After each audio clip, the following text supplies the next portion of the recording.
Super star அவங்களுடைய கூலி படம் வருது அப்படின்னா வந்து அதுக்கு முன்பாக ஒரு மாதத்துக்கும் அதுக்கு பின்பாக ஒரு மாதத்துக்கும் என்ன பண்ணிடுறாங்க, தியேட்டர் பிளாக் ஆகி. கேரளாவில் வந்து பெரிய சூப்பர் ஸ்டாராக இருக்கக்கூடிய மம்முட்டி, மோகன்லால் சார் போன்றவங்கள் எல்லாம் ஷகிலா போன்றவர் நடித்த சிறு படங்களுக்கு பார்த்து பயப்படக்கூடிய ஒரு காலம்லாம் இருந்தது கேரளாவில். இதுக்கு தான் வந்து நம்ம விஷால் சார்லாம் சில காரியங்கள்லாம் பண்ணார்.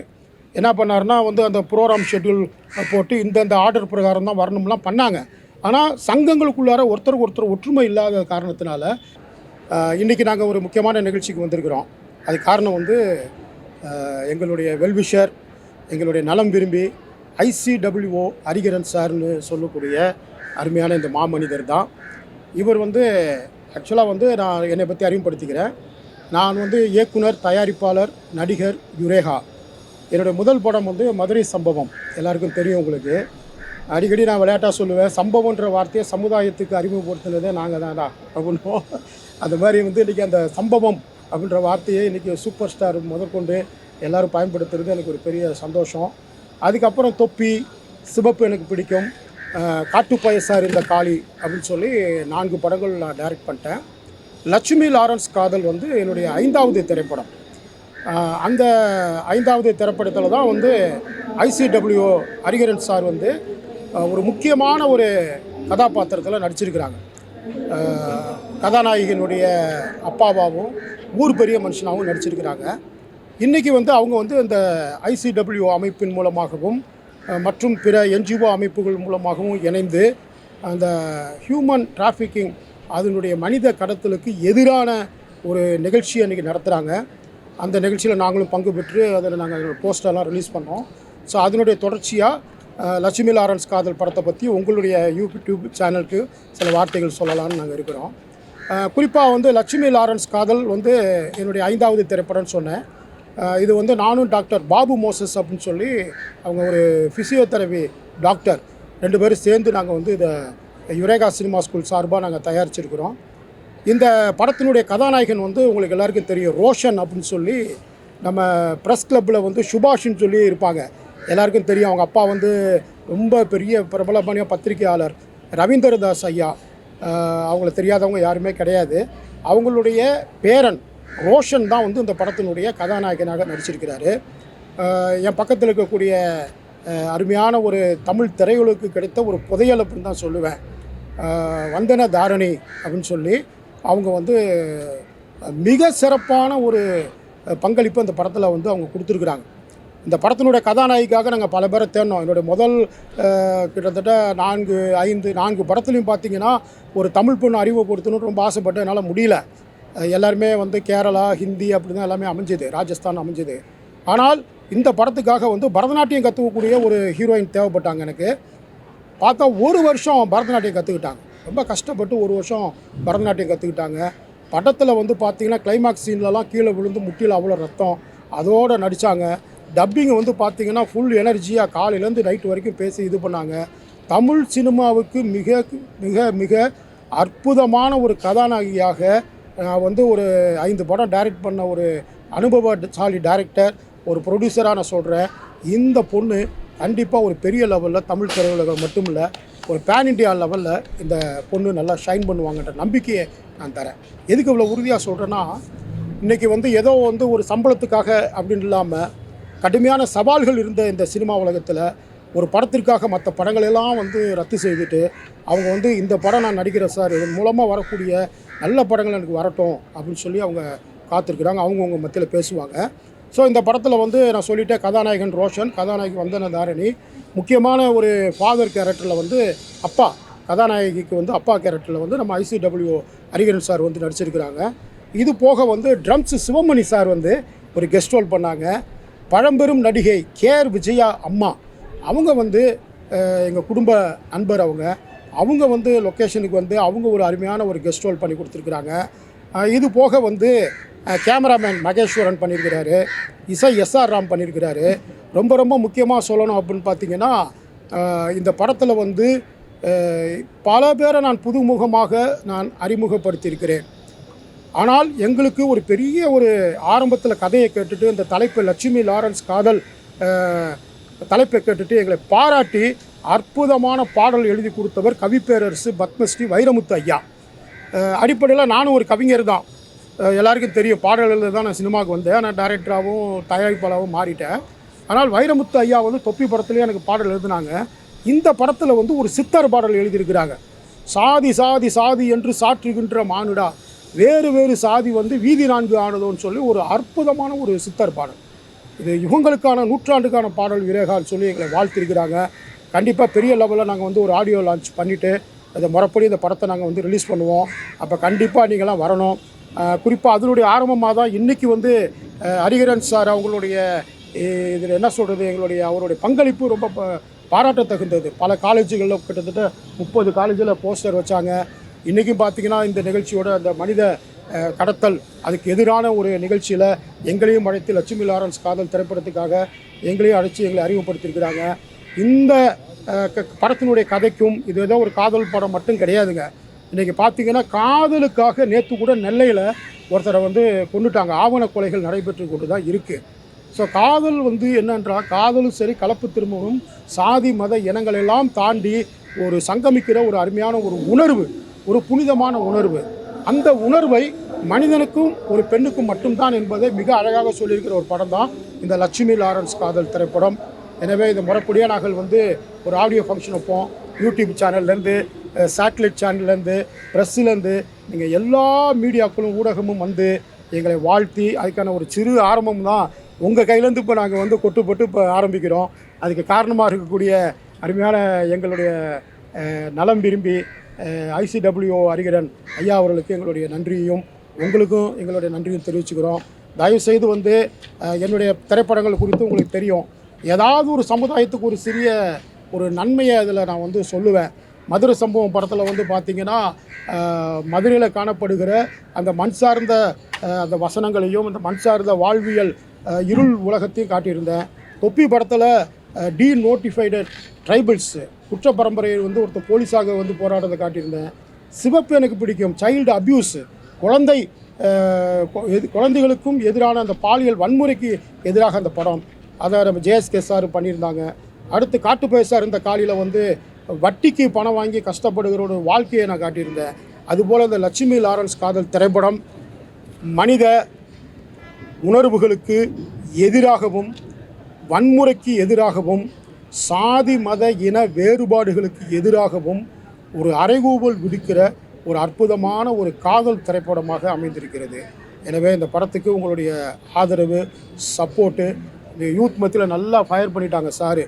சென்னையில் பூரா எல்லா காலேஜ்லேயும் வந்து போஸ்டர் வச்சு நல்லா ஆடியன்ஸ் மத்தியில் மட்டும் இல்லை, யூத் மத்தியில், இளைய தலைமுறை மத்தியில் அற்புதமான ஒரு விழிப்புணர்வு கொண்டு வந்திருக்கிறாங்க. நீங்களும் இந்த படத்தை ப்ரொமோட் பண்ணும்படியாக மிக அன்போடு நான் கேட்டுக்கொள்கிறேன். நாங்கள் 3 பேர் தான் வந்திருக்கிறோம். இன்னைக்கு வந்து பெரும் நடிகர்கள் வந்து இன்னைக்கு வர எல்லா திரைப்படங்களும் வன்முறைகளையே வந்து சுட்டி காட்டுகின்ற படமாக இருக்குது. ஆமாம், குடும்ப படங்கள் எதுவுமே இல்லை. இதை எப்படி பார்க்குறீங்க? கண்டிப்பாங்க, வன்முறை வந்து வாழ்க்கையோடு சம்மந்தப்பட்டது. எனக்கு கூட ஒரு வருத்தம் உண்டு. மதுரை சம்பவத்தில் கூட நான் சொல்கிறேன், இந்த சம்பவம்ன்ற வார்த்தை வந்து முதல்ல வந்து அது இன்சிடெண்ட், அது ஒரு சாதாரண ஒரு நிகழ்ச்சிக்கு தான் சம்பவம்னு பேர். ஆனால் ஏதாவது ஒரு ரவுடிகள் பிடிப்பட்டாங்கன்னா, கோயம்புத்தூரில் பிடிப்பட்டால் நாங்களாம் சம்பவக்காரங்கடா அப்படின்னு சொல்லி அந்த வார்த்தை வந்து தமிழ் சினிமாவில் வந்து அதுக்கப்புறம் அது பிரபல்யமாகி அது வந்து ஏதோ கொலை செய்கிறது தான் சம்பவம் அப்படின்றத உண்டு போனதே நான் தான். அதுக்காக நான் மன்னிப்பு கேட்டுக்கிறேன். 2 விதமான சம்பவம் இருக்குது, நல்ல சம்பவமும் இருக்குது, தப்பான சம்பவமும் இருக்குது. அந்த தப்பான சம்பவத்தை வந்து வன்முறையாக வந்து காட்டினதுக்காக வருத்தப்பட்டு எடுத்த படம் தான் இந்த லட்சுமி லாரன்ஸ் காதல். இதில் நல்ல சம்பவம் கொண்டு வந்திருக்கிறோம். வன்முறையை பற்றி நீங்கள் கேட்டீங்க. வன்முறை வந்து காலகாலமாக எதிர்க்கப்பட வேண்டிய ஒன்று.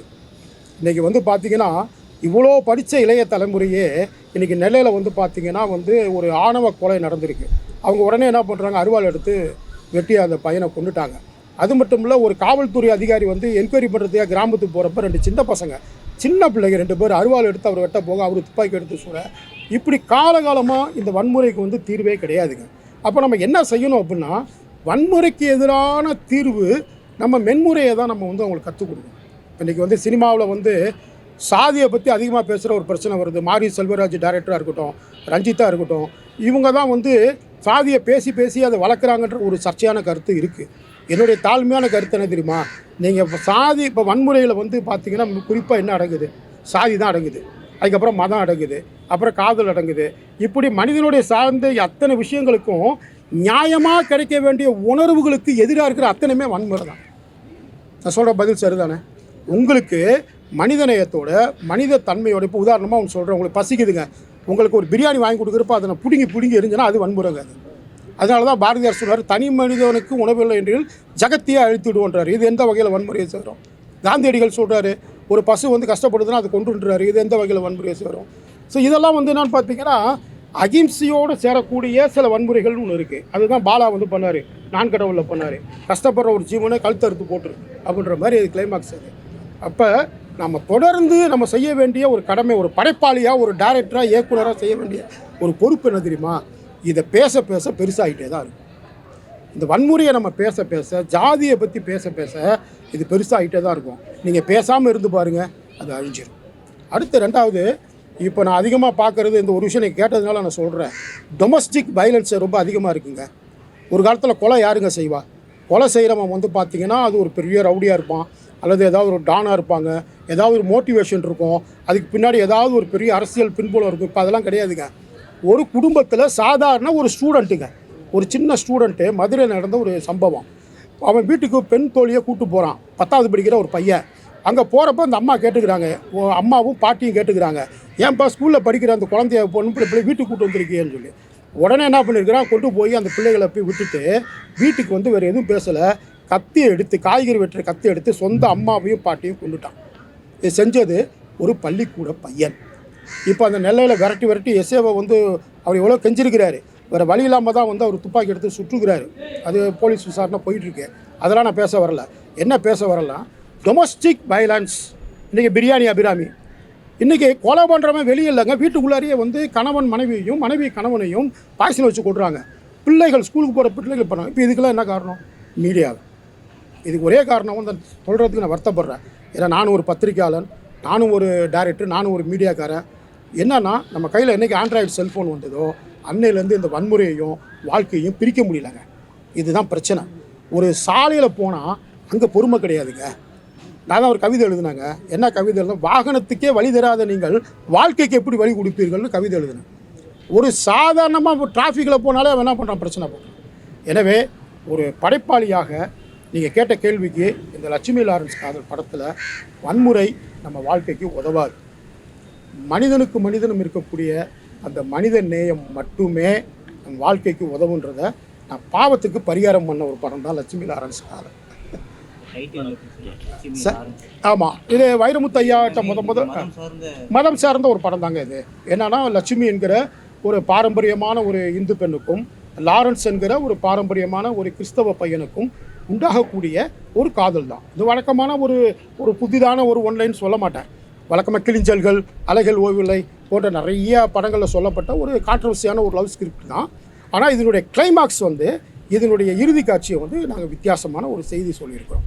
அதுதான் எனக்குமே வந்து பார்த்திங்கன்னா வந்து இந்த கிளைமாக்ஸ் தானே வந்து மக்களுக்கு சொல்லக்கூடிய ஒரு விஷயம்.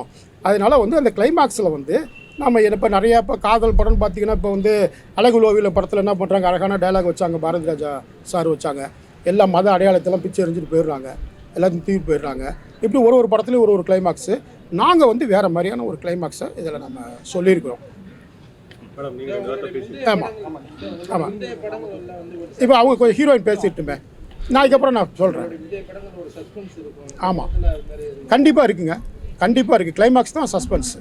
ஒரு எதிர்பாராத ஒரு முடிவு தான் அது. சில பேர் வந்து பார்த்துட்டு ரொம்ப புதுசாக இருக்குது, கொஞ்சம் வந்து இயற்கைக்கு அப்பாற்பட்டு இருந்தாலும் ஒரு புதிய ஒரு கிளைமாக்ஸாக இருக்குது, கண்டிப்பாக அது பேசப்படும். அந்த கிளைமாக்ஸுக்கு தான் வைரமுத்தையா பாட்டு எழுதியிருக்கிறாங்க. மிக அழகான ஒரு பாட்டு எழுதி கொடுத்தாங்க. அந்த பாட்டு வந்து ஒரு புதையலாக நாங்கள் அந்த பாட்டை பார்க்குறோம். என்னோட பேர் வந்தன தாரதி. நான் லக்ஷ்மி லாரன்ஸ் காதல் படத்தில் ஹீரோயினாக நடிச்சிருக்கேன். அண்ட் ரொம்ப கம்ஃபர்டபுளாக இருந்தது, ஒரு ஃபேமிலி மாதிரி. இன்னும் ஷூட்டிங் எப்போ ஆரம்பித்தாங்க, எப்போ முடிஞ்சதுன்னே தெரியல, அவ்வளோ கம்ஃபர்டபுளாக போச்சு. எல்லோரும் கண்டிப்பாக இந்த படம் பாருங்கள், நிச்சயமாக எல்லாருக்கும் பிடிக்கும். தேங்க்யூ. சுருக்கமாக பேசிட்டாங்க. ரொம்ப எஃபோர்ட் கொடுத்து நான் நடித்தேன் இந்த படத்தில். நான் பரதநாட்டியம் 1 இயராக நான் கற்றுக்கிட்டேன். எனக்கு பரதமே ஆட தெரியாது. என்னால் முடிஞ்ச அளவு டான்ஸ் ஆடுற அளவு நான் கற்றுக்கிட்டு இந்த மூவிக்காக நான் ஆடியிருக்கேன்.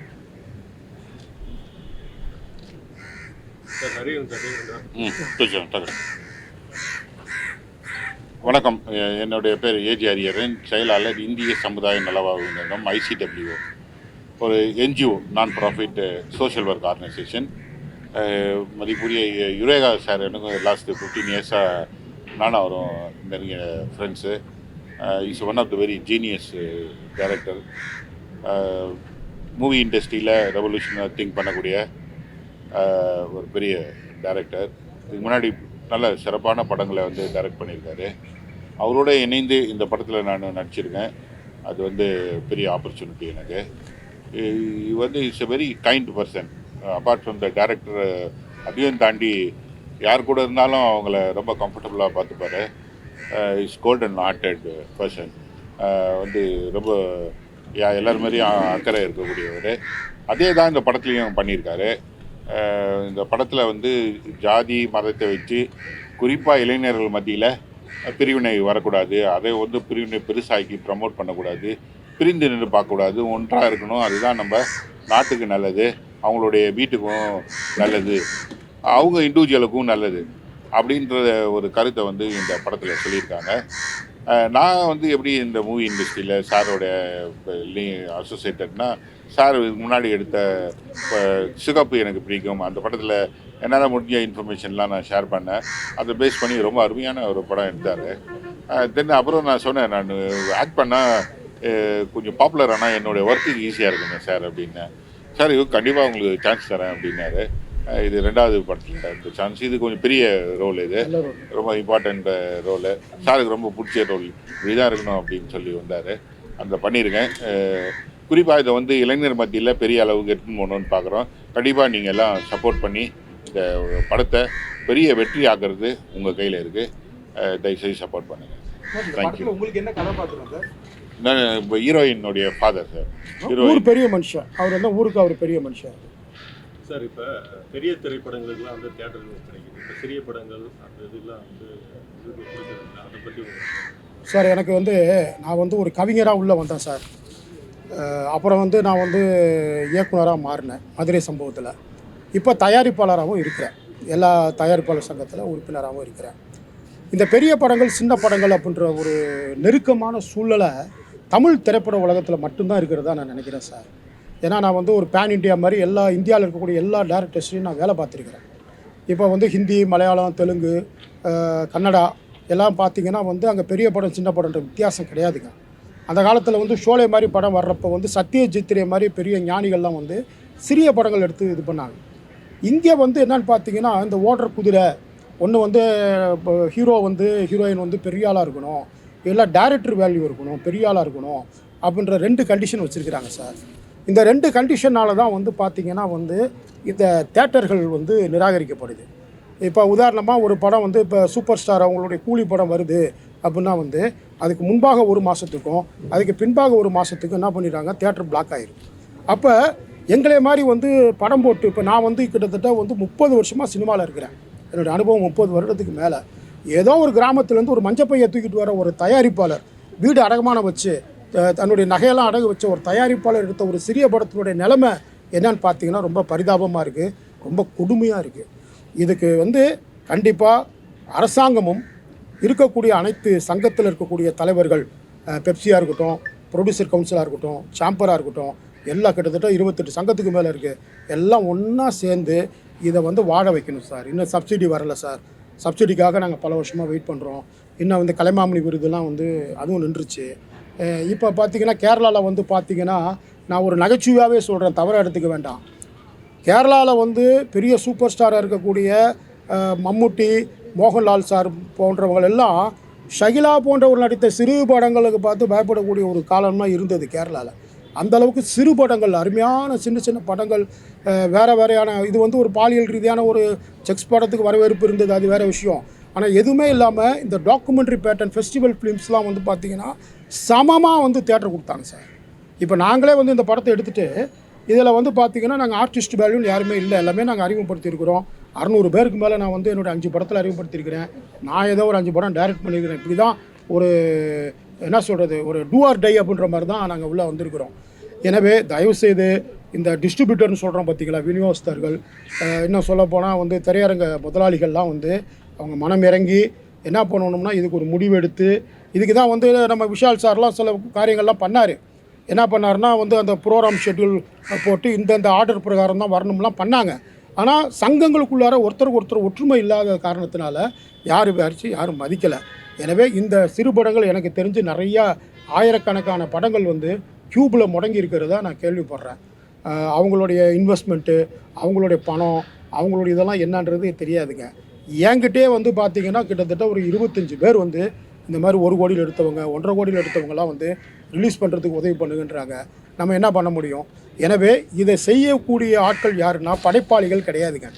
படைப்பாளிகள் வந்து அதே சமயத்தில் வந்து ஒரு சந்தோஷமான விஷயம் என்னன்னா, பின்னாடி பெரிய வந்து பேக்ரவுண்டுன்னு சொல்கிறோம் பார்த்தீங்களா, அப்படி இருக்கிறவங்க வந்து ஏதோ ஒரு சில சின்ன படங்கள், இப்போ உதாரணமாக டூரிஸ்ட் ஃபேமிலி, நல்ல பெரிய ஒரு வெற்றிகரமான வணிக ரீதியான ஒரு படம், அதில் ஆர்டிஸ்ட் வேல்யூ இருந்தது.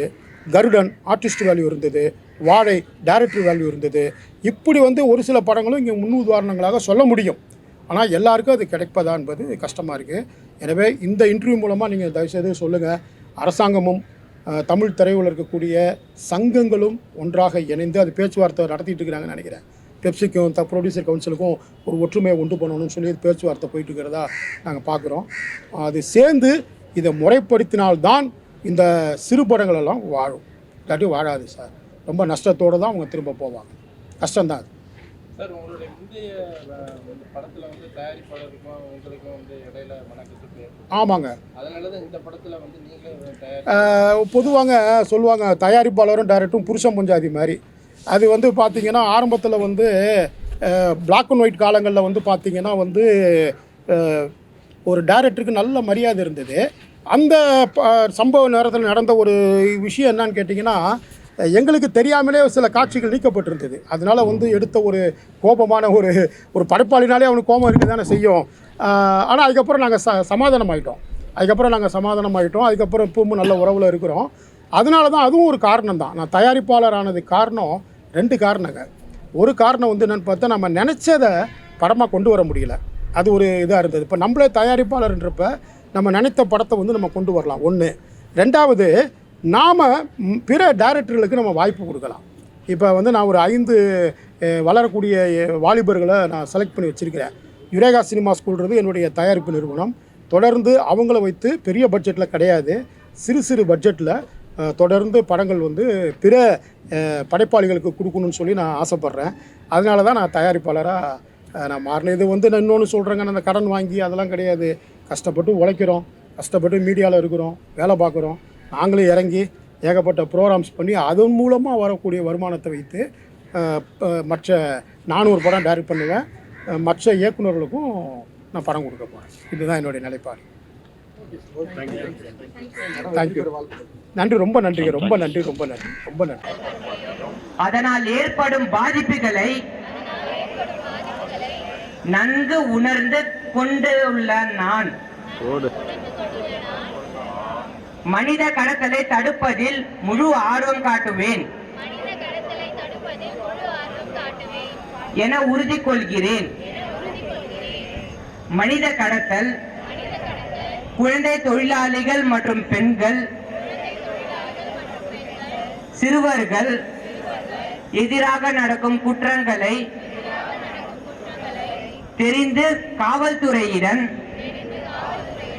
தகவல் கொடுப்பேன் என உறுதி கூறுகிறேன். எனக்கு தெரிந்த விவரங்களை